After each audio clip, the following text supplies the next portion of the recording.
What's really led me to venture today is finding the quickest path to gain impact. My eagerness or motivation to join VC was driven by both those experiences because in consulting I've done more of business development, strategic analysis, all of that. While in investment banking it was more analyzing companies strategy, evaluating the financials, understanding the business model better, looking for a blended kind of experience, right? And 8 months later, that entire conversation materialized into a role in venture. So it does take a long lead time. It can happen, over a 2-month period. It can take 8 months. It's an industry that's dynamic.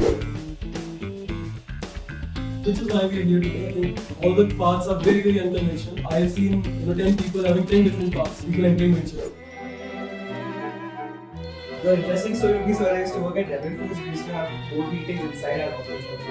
And it's a food company, right? So every quarter we would make dishes. So in every board meeting, the chef would come and present, hey, look, this is a food dish that we made. And which no one would have eaten till then, right? And then once the board meeting was over, we would get that again, right? Which I assigned. Of course, not the leftovers, but whatever hasn't been touched. And I'm like, man, I want to be in that room, right? Like these guys are coming with a cup of coffee, like an expensive coffee, right? And I thought, okay, this is much cooler than what I do. Although no one can get good takeaways from me because I simply filled a form, right?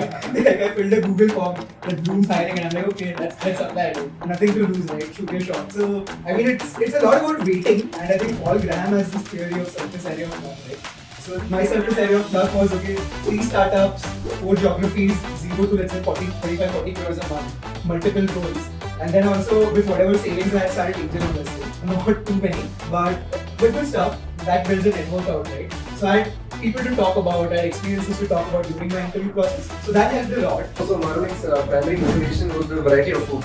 Yeah. I used to be 95 kgs. Blume has also done a lot for the Indian VC ecosystem. I want to call this out here because it was very easy for you to fill a form and then get into that, but not a lot of people are able to do that because other companies typically do not have very simple processes. And I think that's what Blume has done for the ecosystem also that I want to call out. Depending on the kind of relationship you have, you'll be able to get the information from other folks. And that's what makes venture very, like the others mentioned, I would say exclusive.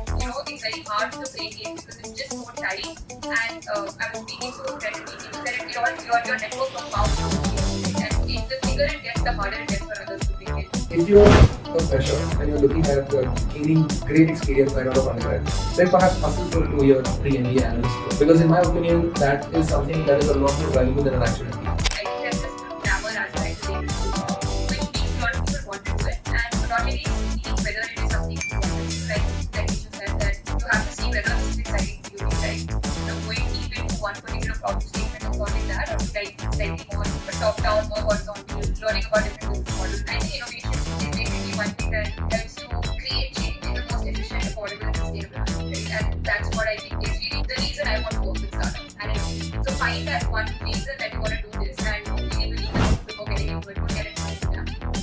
And thanks for that, Vedita. I think you're the best example.